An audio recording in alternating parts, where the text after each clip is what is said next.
Le agrego que el presidente entregó algunos números para evaluar positivamente su gestión en materia económica. Mencionó, entre otras cosas, empleo formal récord en salario promedio de trabajadores adscritos al Seguro Social. Dijo que fue una falacia la advertencia de que subiendo los salarios se dispararía la inflación.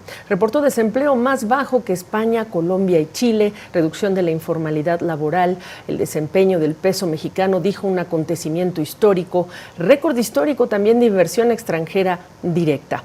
Pero nuestro trabajo es despolitizar las cifras y mirarlas fríamente con un experto, y le agradezco a Fernando Lozada de Oppenheimer & Company que nos acompaña esta noche desde Nueva York. Te escuchamos, Fernando, con este desempeño de la economía mexicana, crecimiento, y si quieres compararlo con las de la región. ¿Cómo estás, Gabriela? Un placer estar aquí. Yo te diría que cuando uno mira la performance macroeconómica de todo el sexenio, yo creo que ha sido modesta. Ha habido claros y oscuros. El gran logro creo que ha sido la reducción en los índices de pobreza, que pasaron de más del 40% antes de que AMLO asumiera la presidencia a alrededor de 35% ahora, más o menos. También se redujo la informalidad laboral. Estos son logros innegables, muy importantes. Yo los comparo con lo que ocurrió durante la primera presidencia de Lula en Brasil. Y esto ciertamente explica la popularidad de López Obrador y la performance de Morena en la última elección. Ahora bien, cuando uno mira, por ejemplo, los números de crecimiento, durante el sexenio el PIB de México creció apenitas por arriba del 1%. Es un número pobre. Ciertamente el promedio de México está afectado por la contracción observada durante la pandemia, pero si lo comparamos, por ejemplo, con la performance de toda América Latina creció alrededor del 1,5%. Para la región en su conjunto, la contracción del año 2021 no fue tan profunda y el rebote fue más vigoroso que en México. Y cuando miras, por ejemplo, el PIB per cápita en México, la performance es muy mala. Prácticamente no creció durante los 6 años de López Obrador, subió menos del 1% acumulado durante 6 años. Y para que sea sostenible, Fernando, aquí agrego yo, ese crecimiento, incluso que se puedan mantener los salarios y ese desempleo, pues de lo que está dependiendo también es del vigor de la economía. ¿Cuánto aprovechó o no aprovechó la administración de López Obrador el contexto, el entorno externo? Porque muchos hablan de un entorno externo adverso, pero también es verdad que llegaban la promesa de inversiones, de atracción de inversiones, de relocalización de inversiones, entre otros.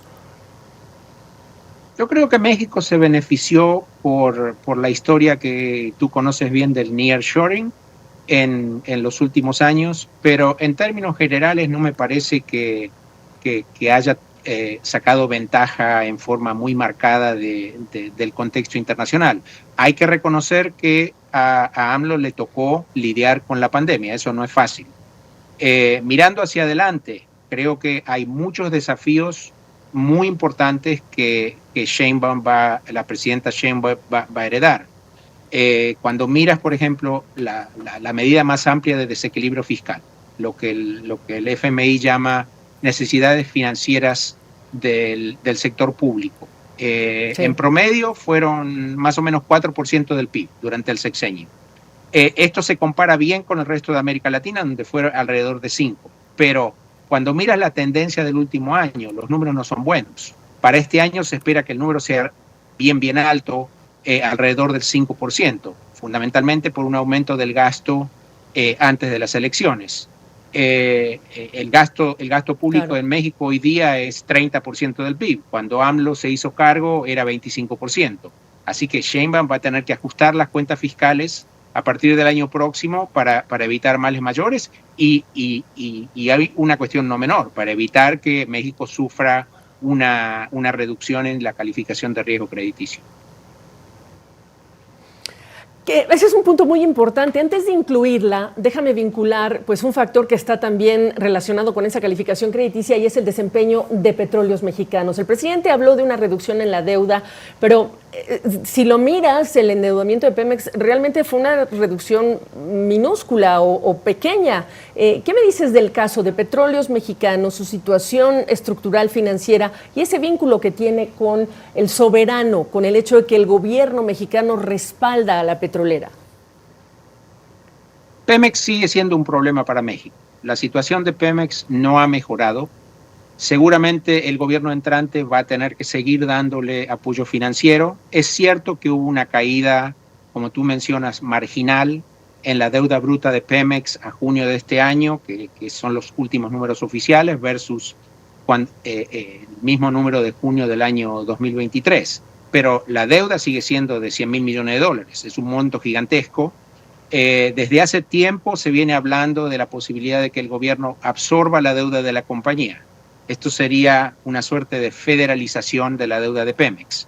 Es decir, que Pemex se beneficiaría, pero esto no es gratis. Esto llegaría al costo de aumentar la deuda federal. Así que lo que es un beneficio para Pemex podría ser algo detrimental para el gobierno federal.